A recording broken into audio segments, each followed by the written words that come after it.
of this power system class. In the previous classes, we were describing about the power flow analysis, and we told just to have the normal operating conditions of the system, we perform the power flow analysis. It is also called the load flow analysis. It is also called the load flow study. We also inform that any network can be represented into the form of a matrix called the Y bus, Z bus, or it can be represented in the form of YT or Z loop, Y loop, any type of representation can be done. Later on, we described how to form the Y bus, and we have written, and rather we have derived the equations for power injected. Means there are four parameters P, Q, V, delta. We have written the equation for the P, we have written the equation for the Q, we have written the equation for the voltage and power angle. And in the last class we described the approximate load flow study. Means, as I told, these equations are non-linear equations, so just to solve them we have made some approximation. And if you remember, the approximation was, first of all, the resistance of the lines are not there, only the inductances are there. So theta IP means angle of the transmission line become 90 degree. Because of that, our equation become linear. Later on, we also assume voltages of all the buses are equal to 1 per unit, and all the buses are PV buses. So with this assumption, the equation became linear. And later on, we have taken one numerical question also, that how to solve a load flow analysis on the basis of approximate study. Means approximate load flow analysis, how to perform. For this, we have taken one numerical question in the tutorial class. In one or two tutorial class, we have described it. In the other tutorial class, we will be discussing as and when the class will come. Now, as I told, to find the exact solution of the system, there are other methods called the load flow study, which is you are seeing here, and there is the Newton-Raphson method. Some other methods are also there of solving the power flow non-linear equations. So here again you see, just to review, this is the equation for I bus is equal to Y bus, P bus, you know. This is the current equation. From here, if you see this, we have tried this equation in the last class also. If you open this equation, I bus is equal to Y bus, B bus. So I bus is nothing but it is a matrix of single line matrix. I1, I2, I3, and I1, I2, I3 and IN are the current injected at bus number 1 to N. So this is the current at the ith bus. From here we can find VI. This VI can be represented in terms of I here. So this VI will be in terms of this equation. We derived this earlier. We are just revising it. By putting this value I, putting the value of I from here, we will get this equation for voltage. Equation for P and Q we have already derived. So equation for this is the equation for voltage, and this equation for voltage consists of the real part as well as imaginary part. So tan inverse the imaginary by real, it becomes the angle. So angle of the voltage, this is the formula. This is the equation for angle of the voltage. This is the equation for magnitude of the voltage, and this is the equation for Q, and the equation for P we have already derived in the previous class. That is given by here also. So please listen. So now we have the four equations. As out of the four equations, at each bus there are two unknown and two knowns. Means now let us have, as I told also, first bus is the slack bus also. We consider first bus, and which is the first bus? The bus where the largest number of generator is connected, that is considered as a slack bus. So first bus, and that is the first bus also. First bus becomes the slack bus, and it is of the lastest power connected generator. So that is the slack bus. Now we assume, as we know, the few buses in the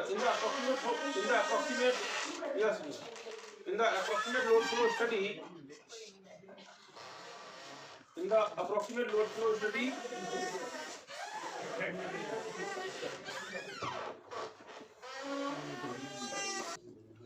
In the approximate load flow study, we assumed that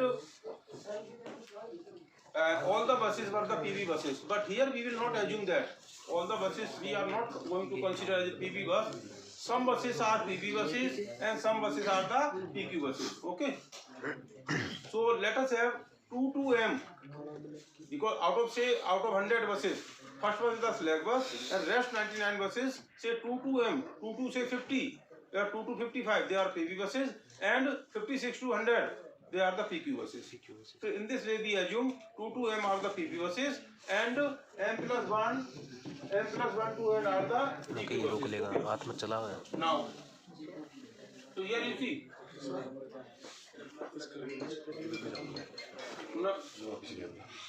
Now you see. As I told, first one is the slack bus. Be attentive now again. 2 to M are PV buses. PV buses means P and B are known. Then what is to be calculated? अगर P और B पता है तो निकालना क्या होगा? Q and delta. तो Q and delta equation for Q is this, equation for delta. जो निकालना है वो ये आ गया. 2 to M पे ये निकालना है. और M plus 1 to N. M plus 1 to N. They are the PQ bus. तो क्या निकालना होगा? वोल्टेज. तो ये वोल्टेज का इक्वेशन भी है. Voltage and PQ bus 2 to M plus 1 to N. M plus 1 to N PQ buses हैं. तो उस पे PQ buses है तो निकालना क्या होगा? Voltage and angle. तो this is the formula for voltage and angle both. Voltage का ये फॉर्मूला है, एंगल इसका निकालेंगे तो वो एंगल का ही फॉर्मूला हो गया. Because it is a complex number, magnitude as well as angle can be calculated through this. तो देखिए 2 से लेके M and M plus 1 से लेके N तक 2 to M, either it is a PV bus or PQ bus. P is common. P is available, means V1 is available and delta 1 is available. And P2 to PN, PV bus हो या PQ bus हो, तो P सभी का available है आपका. Voltages किस पे अवेलेबल होगा? वोल्टेज PV बस में अवेलेबल होगा. So 2 to M are the voltage are given, and this is the given quantities. So these are the known values. जो यहाँ given नहीं है वो आपको निकालना है. Okay? तो इसमें हम क्या करते हैं? What we do? देखिए, we write these equations. Suppose करिए आपका 20 bus system है. First bus is the slack bus, second 2 to 6 are the PV buses. तो आपका जो ये Q और डेल्टा की इक्वेशन 2 to 6 मतलब Q2 delta 2, Q3 delta 3, Q4 delta 4, Q6 delta 6. ऐसा आपका जितनी भी PQ बसेस, जितनी भी आपकी PV बसेस हैं उसके लिए ये इक्वेशन आपको ये दो लिखी है. But they are not at each bus कौन सी? PV bus. At all PV buses पे हमें दो इक्वेशन लिखना. 2 जितनी भी PV बसेस है उतनी इक्वेशन आपको यहाँ लिखना है. Similarly at all PQ bus, this voltage equation will be written. Suppose 20 number of PQ buses are there, so there will be 20 PQ buses are there. तो आपका से B10, B11, B12, B13 सभी voltages आपको यहाँ equation इसको detail करेंगे. जैसे हमने how the equation is detail, you know, last time हमने कराया था क्लास में. इस इक्वेशन को T इक्वल टू, जैसे ये P equal to 1 to N, तो इसको आपको P की वैल्यू 1 2 3 4 ऐसा करके इसको detail means you will write the detail equations for all the buses. आपने डिटेल इक्वेशन लिखेंगे. Now something are known, these are the known values, and whatever is not known they are assumed. ठीक है, जो आपको given है वो तो ये गिवन ही है, जो गिवन नहीं है उसे आप क्या करेंगे? एज्यूम कर लेंगे. And how will you assume? अगर वोल्टेज गिवन नहीं है तो कितना एज्यूम करेंगे? 1 per unit. The voltage is not given, we will assume the voltage of the buses are, because voltage is kept within the range of voltage of the buses at the transmission line are kept plus minus 5% of the plus minus 5%. So voltage at any bus can be only either maximum of 1.05 or 0.95. So what we assume the voltage equal to, कितनी voltage assume करते हैं? 1. Power angle कितना assume करेंगे? Power angle देखिए आपको या तो voltage नहीं गिवन होगा या पावर एंगल नहीं गिवन होगा, बकाया चीजें सारी गिवन है। तो जो आपको गिवन नहीं है वो आपने एज्यूम करना है। एज्यूम करना है तो वोल्टेज को एज्यूम करना है तो 1 एज्यूम कर लिया स्टार्टिंग में, डेल्टा एज्यूम करना है तो 0 एज्यूम कर लिया। Delta means power angle. तो ये जो वैल्यू अब आपकी जो इक्वेशंस आ गई, you know all these equations, okay, you know all these equations. तो इन इक्वेशंस में जो नॉन वैल्यूज, इन इक्वेशन में जो नॉन वैल्यूज और जो आपने एज्यूम्ड वैल्यूज हैं, after putting all those values you will find these. आपको जो जो भी निकालना था ये लिखा देंगे। Q2, Q3, Q4 निकालना है, डेल्टा 2, डेल्टा 3, डेल्टा 4 निकालना है, V5, V6, V7 ये सब निकालना है। तो जो आपको देखिए whatever is given, these quantities are given and whatever you have assumed, so you know all the everything given plus assumed मिला के आपको सारा सेट पता है। तो with those values we will calculate all these Q2, Q3, Q4, delta 2, delta 3, delta 4, similarly B10, B11, B12, क्योंकि इधर आप जब देखेंगे तो इधर नॉन वैल्यू इज देयर और एज्यूम वैल्यू इज देयर। तो इसको बेसिस पे you will find all this, ठीक है कि नहीं। But what ever you have calculated, जो ये कैलकुलेट होकर आया, what ever is calculated here, this is not A correct answer. Correct क्यों नहीं है? क्योंकि इसमें 50% वैल्यू नॉन थी और 50 वैल्यू हमने एज्यूम की थी। तो ये जो वैल्यू एज्यूम की थी उसकी वजह से ये आपका एक्चुअल और करेक्ट एक्चुअल रिजल्ट नहीं हो सकता। बट व्हाट विल बी, अगर ये एक्चुअल नहीं हो सकता लेकिन ये जो एज्यूम किया था उससे बेटर होगा कि नहीं होगा? कि जैसे डेल्टा 2 आपने 0 एज्यूम किया था, लेकिन यहाँ जब यहाँ पुट अप करेंगे तो डेल्टा की वैल्यू कुछ आएगी, सपोज इट कम 20 डिग्री, तो 20 degree will be better than the 0, क्योंकि इसमें नॉन वैल्यूज भी आपने ले ली है। स्टार्टिंग में तो प्योरली आपने एज्यूम किया था, अब आपने sum of the equations is there, sum of the known value is there, sum of the unknown value is there, with that the delta 2 will be calculated or delta 2 calculated will be slightly better than the it is assumed. Getting this point or not? कौन समझ में आ रहा है कि नहीं आ रहा है? yes, तो जो आपने assume किया था उससे इसकी वैल्यू बेटर होंगी। now so this is called the first iteration, because ये linear equation नहीं है, non linear equations हैं, we cannot solve this. So we solve these equation with the help of iteration technique. So this is the method of solving equation, non-linear equation. Its name is the Gauss method, and with that method we put the value of non-value and unknown value in the equation and we make the first iteration. Now in the second iteration what we will do, जो value आपकी non थी that is okay, but whatever values which were assumed, जो आपने value assume किया था वो अब आपका रिवाइज होकर नई वैल्यू आ गई। सपोज पहले डेल्टा 2 की वैल्यू 0 एज्यूम किया था, फर्स्ट इटरेशन के बाद ये 20 डिग्री आ गया। तो ऐसे ही आपकी वोल्टेज भी पहले आपने 1 एज्यूम किया था, अब सपोज 1.01 आ गया। तो ये सेकंड इटरेशन में जब अब जो सेकंड इटरेटेड वैल्यू होंगी, those will be these values which are calculated. जो आपकी यहाँ कैलकुलेट हुई है वो सेकंड इटरेशन में इनिशियल वैल्यू हो जाएगी। नॉन तो उतनी रही, जो अननोन वैल्यू जो एज्यूम्ड वैल्यू थी वो अब रिवाइज हो गई। तो it will give the second iteration, ठीक है। इसी तरह third iteration, fourth iteration, till कब तक इसे करेंगे? Till two consecutive values are nearly same. मतलब जैसे हमारा वोल्टेज है 1.05 आया, अगली बार भी 1.05 आ गया, 1.0501 या 1.05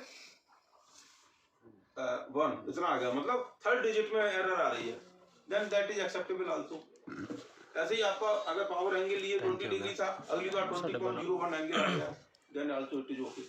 सो we can stop when the two consecutive values are either same और within a tolerable limit, then we will stop it. This type of method of calculating, this type of iterative method, because iterative means we are putting the value into that again and again. So this is iterative technique. This type of method of calculating the or solving the power flow equation is called the Gauss method. Okay, तो इसमें ये method था Gauss method जो हमने अभी बताया, यहाँ लिखा हुआ है Gauss Seidel. Now why it is called Gauss Seidel? Gauss method ऐसा करते थे, हमने पहले एक लिया, सारा एज्यूम किया, सारा पी निकाल लिया, सारा ये क्यू निकाल लिया, डेल्टा निकाल लिया, एज्यूम वैल्यू से वोल्टेज निकाल लिया, सेकंड इटरेशन में अपडेट किया। गॉस इसमें नेक्स्ट साइंटिस्ट ने क्या था कि इन place of doing one iteration, हमने पूरा इटरेशन करने के बाद में सेकंड टाइम में उसे अपडेट करते थे। He said, in place of doing updation after one complete cycle, we update each individual step. मतलब suppose Q की वैल्यू यहाँ निकल के आई, this वैल्यू Q2 निकल के आई, Q2 की वैल्यू यहाँ रख गए, फिर डेल्टा 2 निकल के आया, डेल्टा 2 डेल्टा 2 निकल के आया, डेल्टा 2 3 उसकी वैल्यू यहाँ। At in place of doing complete iteration, in place of doing complete iteration, if we put the value or if we update the value after just each step, then the result might be the number of iteration might be reduced. ठीक है, समझ आ रहा है क्यों? Number of iteration might be reduced. So this method become the Gauss Seidel method. Okay? यहाँ तक किसी को कुछ पूछना है? Now, अब देखिए, जैसे मैंने आपको बताया, एक तो PV बसेस होती हैं और एक PQ बसेस होती हैं। And PV buses are the generator buses. उनका काम क्या होता है? PV buses are the generator buses, they maintain the constant voltage. क्योंकि जितना जनरेटर पे हमारे पास रिएक्टिव पावर, हम ओवर लोड बस पे we can not do anything, generator bus पे हम पी को चेंज कर सकते हैं और एक्साइटेशन को भी कंट्रोल कर सकते हैं। एक्साइटेशन कंट्रोल कैसे की जाती है, क्यों की जाती है? To maintain the constant voltage. Voltage maintain करने के लिए एक्साइटेशन के थ्रू कंट्रोल करने पे we control the injected reactive power. Reactive power हम कंट्रोल करते हैं, उससे उसकी वोल्टेज भी कंट्रोल होती है। That is the role of the generator voltage. Now each generator has its capacity. जैसे आपका अब if you go to thermal power station, इसकी कैपेसिटी है, suppose one set is 250 megawatt generator. तो जैसे पी की कैपेसिटी है, ऐसी रिएक्टिव पावर की कैपेसिटी है। तो कितना रिएक्टिव पावर ये सिस्टम में डेवलप कर सकता है। तो there is a capacity of active power as well as capacity of the reactive power.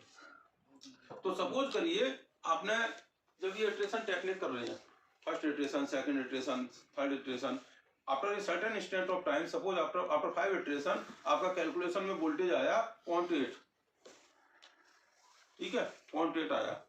अब 0.8 को अगर आपने 1 पर यूनिट करना है वोल्टेज को, क्योंकि आपका जनरेटर बस का काम क्या था? वोल्टेज को विद इन रेंज रखना। विद इन रेंज रखना मतलब क्या?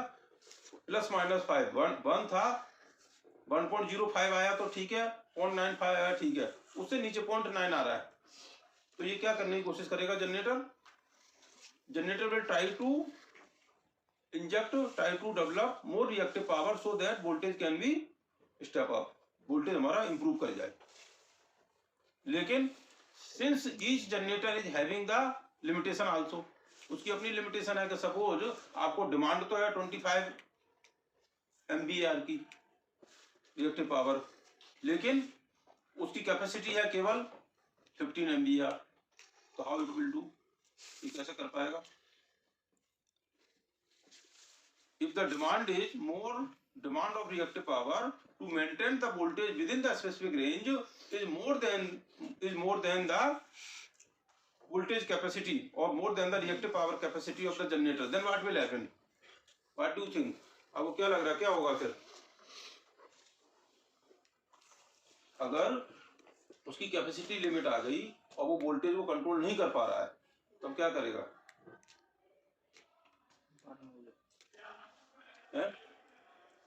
माइक लेके बोल दे, माइक दे दे। जैसे हाँ बताओ, आप बताओ। माइक दे दे। सपोज करिए ऑन कर ले, ऑन कर दे। जैसे आपसे कहता हूँ यहाँ कुछ रखा हुआ, कुछ ब्लॉक्स रखे हुए हैं 2 kg ब्लॉक, 2 kg, मतलब आप 2 kg का सामान लेके और इधर कमरे से बाहर रख के जाओ, ठीक है। अब फिर कहा हमने थोड़े समय के बाद 3 kg का सामान रखो, फिर कहा 10 kg, तो आप 2 kg भी ले जाओगे, 3 kg ले जाओगे यहाँ। फिर आ गया कि भाई आपको 50 kg का रख दिया, या 100 kg का रख दिया तो क्या करोगे? आपकी कैपेसिटी थी, उससे आपकी कैपेसिटी से बियॉन्ड आ गया ना, तो क्या करोगे उस केस में? अगर 50 kg का कोई रखा हुआ है बॉक्स है या 50 kg का कुछ जिसके अंदर सामान है, उसको आपको कहना बाहर रखो, तो क्या करोगे? आपके पास तो 50 kg की है केवल, या 20 kg की है, वो है उसका वेट है 50 या 100, तब क्या करोगे? अभिषेक माइक ऑन कर दे, पीछे स्विच होगा, क्या करोगे? दबा के रख। कुछ नहीं करो, कुछ तो करो, जितनी है उतना तो ले जाओगे, हैं? जितना है उतना ले जाओगे, उसके बाद नहीं ले जा पाओगे, ये तो करोगे। आगे देखो, तो आपका तो उसमें क्या है, रिएक्टिव पावर। सिंक्रोनस मशीन में रिएक्टिव पावर, अगर सपोज करिए कैपेसिटी उसकी थी, कैपेसिटी थी 50 MVAR और requirement because of the voltage requirement है 80, तो क्या करेगा वो? 50 MVAR तो देगा ही। नाउ क्वेश्चन इज, अगर ये 50 MVAR देगा, 50 MVAR फिक्स कर दिया, और पीवी बस था ना, अगर 50 MVAR उसने जो है, पहले क्या था MVAR हमें नहीं पता था, वो वोल्टेज को फिक्स रख रहा था और MVAR कितना भी दे रहा था। अब क्या उसने MVAR फिक्स कर दिया, क्यों? रिएक्टिव पावर फिक्स कर दिया। तो अब क्या हुआ कि तो पहले से ही फिक्स था और रिएक्टिव पावर जनरेटर ने फिक्स कर दिया, तो अब इस बस को हम जनरेटर बस कहेंगे या नहीं? It can not be called as PV bus, it become the PQ bus, क्योंकि अब हमारा क्यू फिक्स हो गया ना, उसकी जितनी कैपेसिटी थी उतना वो ले जा रहा है। तो इसका मतलब voltage will not remain as a constant, voltage अब हमारा फिक्स नहीं रह पाएगा, और वो उस बस को हम क्या कहेंगे, अब PQ बस हो जाएगी। That bus will automatically be converted to the PQ bus, क्योंकि Q की वैल्यू फिक्स हो गई। कितनी फिक्स हो गई? जितनी उसकी कैपेसिटी थी। जब Q की वैल्यू फिक्स हो गई तो दैट बस बिकम द PQ बस। तो इसका मतलब क्या हुआ? जब हम ये इटरेशन कर रहे हैं, उस समय at every step it will evaluate, ये इवैल्यूएट भी करेगा कि कोई भी बस बियॉन्ड लिमिट तो नहीं जा रही है। मींस कोई भी जो जनरेटर बस है, कोई भी जनरेटर बस, उसकी जो क्यू की कैपेसिटी है उससे बियॉन्ड तो डिमांड नहीं है। अगर डिमांड उससे बियॉन्ड है तो that bus will be automatically converted to the PQ bus. तो पीवी बस की वैल्यू, नंबर ऑफ पीवी बस कम हो जाएंगी। सपोज पहले 10 और 15 थी तो 9 रह जाएंगी, तो 16 हो जाएंगी, ठीक है।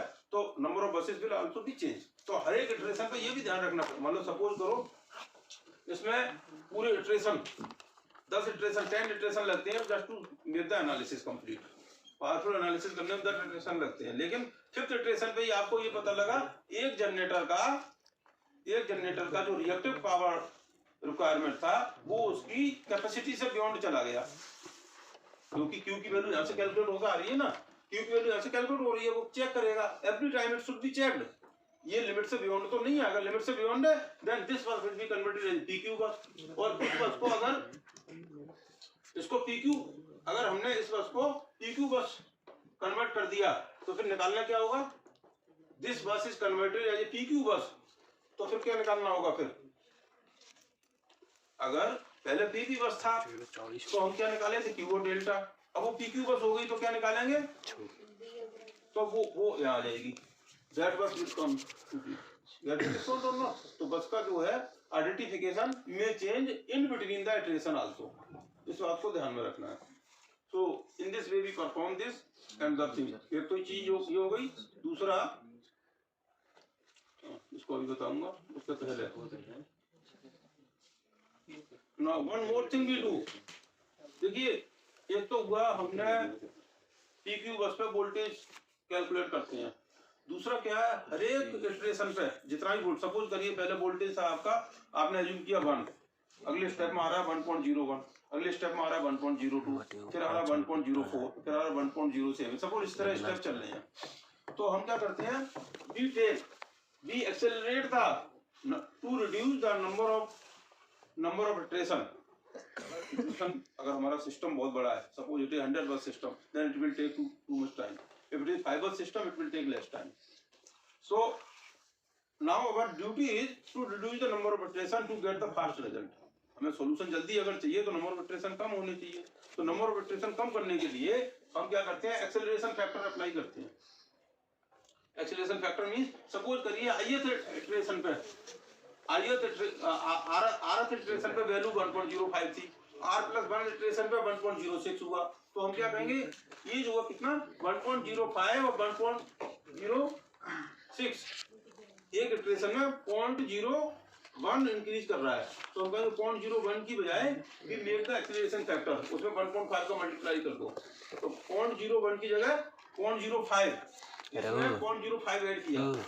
पहले क्या करते थे 0.01 ऐड करना था, अब 1.01 की जगह 0.015 ऐड किया, क्योंकि हम ये मान रहे हैं कि इस डायरेक्शन में वोल्टेज बढ़ रहा है तो उसी डायरेक्शन में थोड़ा एक्स्ट्रा लेके चल रहे हैं, जितना भी वैल्यू आ रही है उससे 1.5 टाइम्स 1.4 टाइम्स 1.6 टाइम्स लेके चलते 1.2 टाइम्स। इससे क्या होगा, हम जो भी एक्सेलरेशन जो भी वोल्टेज आने वाला है उससे हम थोड़ा हायर ले लेंगे, तो उसी डायरेक्शन में हमारा नंबर ऑफ इटरेशन कम होगा। But we can not take, जैसे ये मान लो 1.2 1.4 हम ये नहीं कह सकते 2 ले लिया 2.5 ले लिया, तो क्या होगा, उससे क्या होगा वोल्टेज हमारा धीमे धीमे बढ़ने की बजाय अगर हमने आउट ऑफ वे ले लिया, then in place of convergent of the system will diverge, मतलब हमारा रिजल्ट जो सॉल्यूशन है वो सपोज करिए actual solution, suppose voltage actual voltage 1.05 और आपका 1 से स्टार्ट किया है, 1.01 आया 1.02 आया और 1.02 की जगह आपने लिख दिया 1.025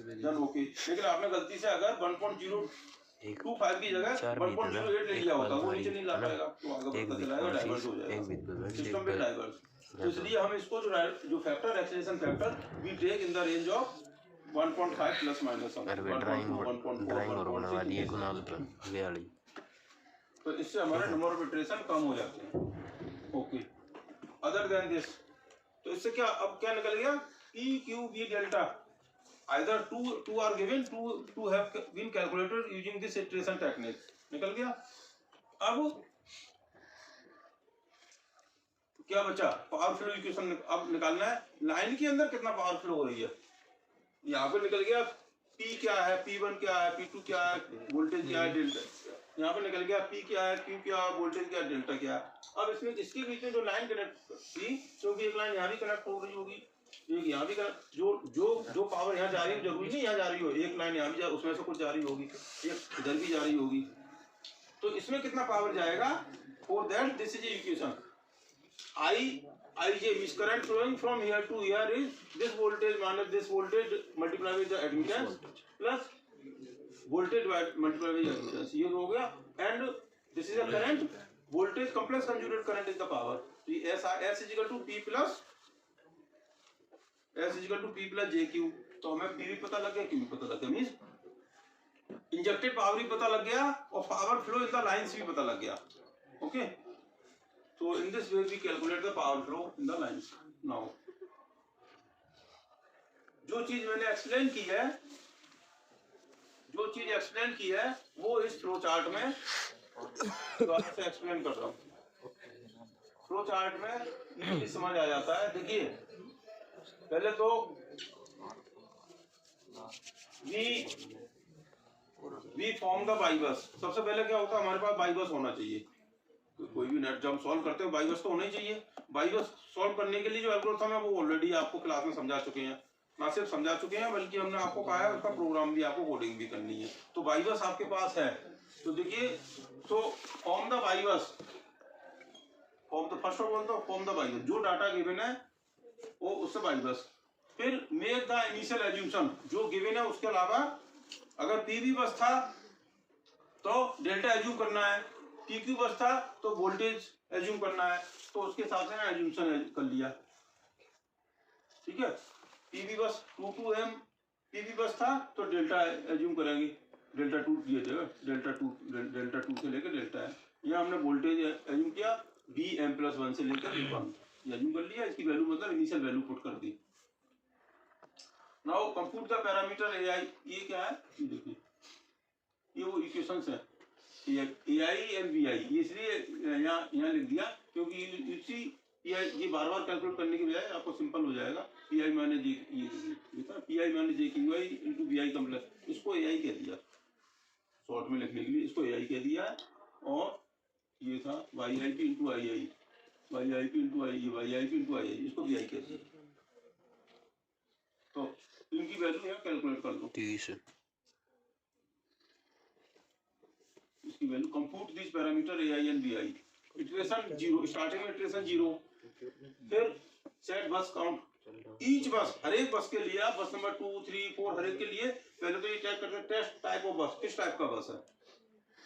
अगर पीवी बस है तो क्या करना है, पीक्यू बस है। अगर पीवी बस है तो हमें क्या करना है कि क्यू की वैल्यू निकालनी है किस इक्वेशन से जो ऊपर लिखा 6.27 वही इक्वेशन नंबर है, उससे हमने क्यू निकाल लिया। मींस हर एक पे Q2 Q3 Q4। फिर ये देखा वो लिमिट में है कि नहीं है। अगर लिमिट में है प्योर क्यू तो पीवी रहेगा, नहीं तो that will be converted into PQ बस। तो ये लिमिट देख लिया। उसके बाद वेदर इट इज डन, ये it is done for all buses और नॉट, बार बार ये इक्वेशन बस नंबर सभी बस के लिए वेदर रिजल्ट है कम विद इन रेंज है कि नहीं है तो ठीक है, नहीं तो ये बार बार उसमें करता रहेगा। तो in this way there is a flow chart. Okay sir. तो ये फ्लो चार्ट है, इसको भी आपको अच्छी तरह समझना है। Yes sir. Any question if you want to ask? No sir. तो देखिए एक क्वेश्चन जैसे हमने आपको अप्रोक्सीमेट लोड फ्लो स्टडी पे कराया था, similarly we will do one question on the this procedural method in the tutorial class. Tutorial class में ये हो जाएगा। तो one by as the topic of the theory so will be the topic in the tutorial class, जिससे आपको साथ के साथ समझ में आ जाएगा। और आप जो कुछ भी क्लास में नोट्स होते हैं, जैसे इक्वेशंस की बात है, you must note down the equations. या तो आपके पास बुक होना चाहिए और नहीं तो आप इक्वेशन नोट डाउन करिए। भाई इट इज नीडेड, जब ट्यूटोरियल में आएंगे तो फिर ऐसे आकर नहीं बैठे जाएं। जब ट्यूटोरियल में होंगे तो आपके पास इक्वेशन जो है बताइए वो होना चाहिए। तो आप या तो अभी साथ में नोट करना चाहें कर सकते हैं, नहीं तो आप बाद में जाकर अपने रूम पे जाकर नोट करें। लेकिन जब आप ट्यूटोरियल में आए तो आपके पास जो भी थ्योरी में पढ़ाया है वो सब होना चाहिए। Okay okay sir. Thank you very much. Thank you.